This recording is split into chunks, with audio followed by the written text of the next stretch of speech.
eye. Hi everyone, Alex at Coram Deo Farm. The time has come to dig and store my dahlias. Typically in the fall you would allow, you don't have to, but you can allow a light frost to dye back all the dahlias, and then you can leave them in the ground for about a week and dig them and store them. The problem is, instead of having a nice light frost in Oklahoma, we are going 0 to 60 crazy fast.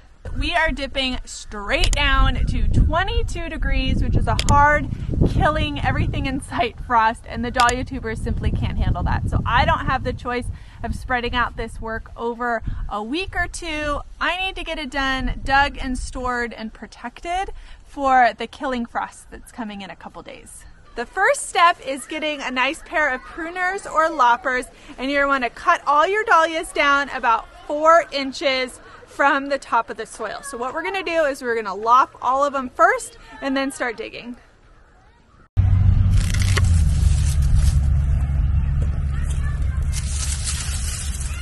Process. No one said this was an enjoyable process.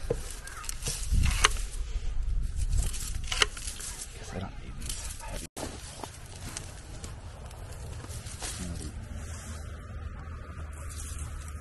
Wait. That's true. Right here? Yep. And they clip so easy. Yeah, because they're hollow inside. Yeah, they are. Can I cut these right against the base? Yeah.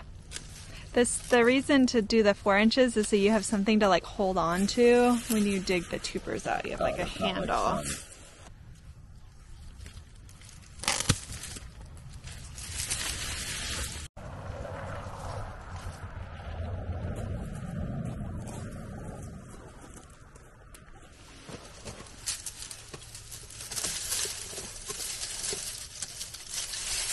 By all you massacred.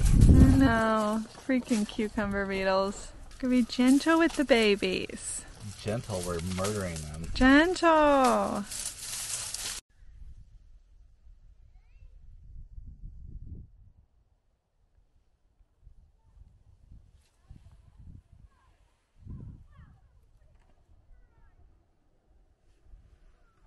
Now that we've cut all of them down, it's time to dig them and look at them. What matters most is what the tubers look like underneath, and I won't know until I start digging. I'm hoping that there's no gall, but if I come across it, I will show you what it looks like.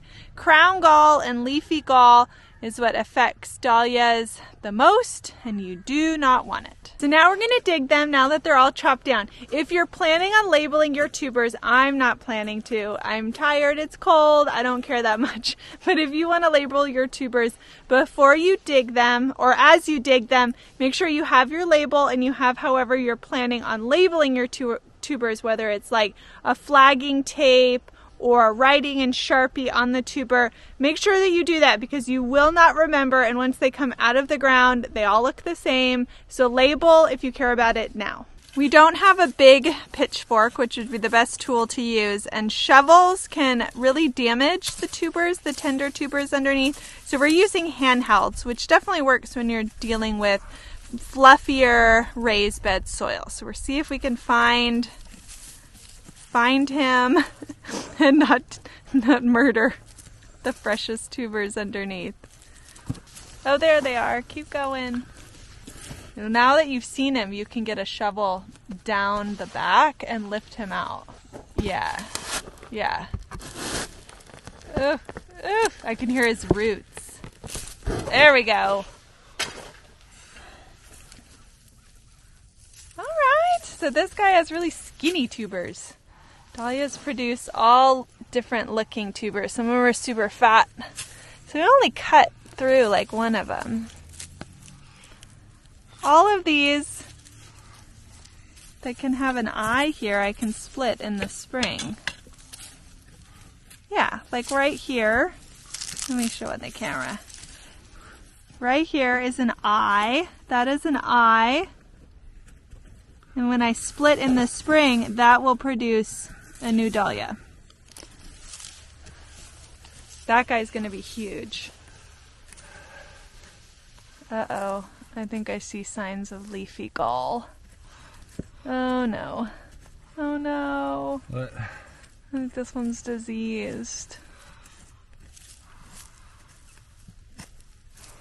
Oh no. I mean, I'm just gonna do the technique you said first. Yeah.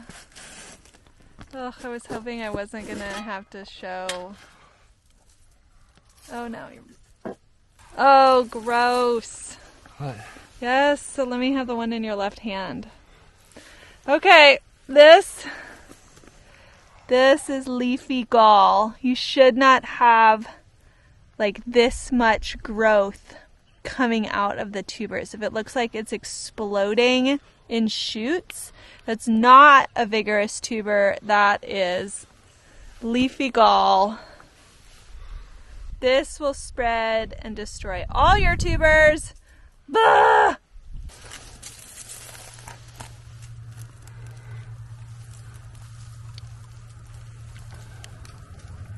That doesn't look horrible. Well, that was depressing.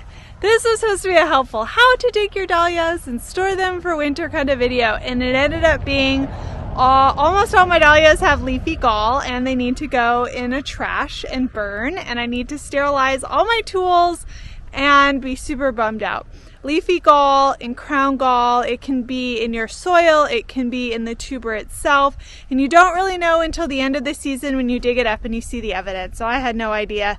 Might have accounted for why my dahlias didn't bloom as well, as I've had dahlias bloom in the past, but that can also be heat and drought and bunch of other conditions. So total bummer, but there's always next year. I can always try to buy new stock. It's not the end of the world. I got a couple to save that look okay that I will try overwintering, and I'll inspect them and probably plant them in pots also in case they are infected and the infection shows up next season, and probably start fresh with fresh stock next year. Here are the tubers I've decided to keep. I think there are 6 of them. These don't show any signs. This is a wonderful looking tuber clump. There's no issue. The tubers are well formed, good size, nice neck on them there for when I divide in the spring. This is what I hoped all of them looked like when they came out of the ground, but alas, that was not my fate. This one looks decently okay too. So what I'm going to do is these are going to go in my garage overnight for the soil to dry a bit more. And then in the morning I'm going to knock off any excess soil and show you how I plan to store my little weenie little group. So it's the next day. I have my 6 sad, depressing little weenie dahlias in a box. Like I said, I was expecting way more, but this is what we have. They look good. These will give me tubers next year if I can overwinter them, at least a couple. So if they all survive, I have at least probably 15 dahlia tubers in here, but we'll see. So they're in a cardboard box. I kept the soil on them that stayed. They're not very dirty because I don't have clay or any of that. So they're going to live in a box. We have a paper shredder and I'm just going to use that paper. You can use, some people do saran wrap if they divide their tubers. Some use pet bedding and wood shavings and peat moss and vermiculite, all these sorts of things. I haven't been able to find yet exactly what works for me. We are in Oklahoma zone 7. So my issue is largely probably going to be humidity. They like high humidity so that they don't desiccate and like shrivel up. So we'll see what happens. They're going to have paper shavings around them. They're going to live in my garage. If in like January, February time, the garage is truly getting below freezing, I might put like a blanket around the box or something to insulate it a little bit more, because you don't want the tubers to freeze, but they're certainly happy in the upper 30s, 40 degree temperature timeline. It's super freezing outside right now. So it feels like a good time to tuck them into bed. So this is a good use too of paper shavings. Hopefully this helps them from not drying out too much and give them a little bit of insulation when it gets really, really cold.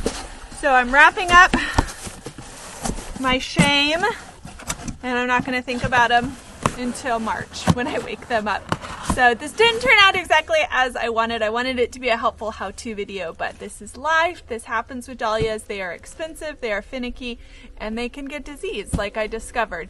And that's just how it goes. But hopefully this was helpful, especially if you have dahlias to dig. You can see what leafy gall looks like and what to check out. If not, come back in the next video that hopefully is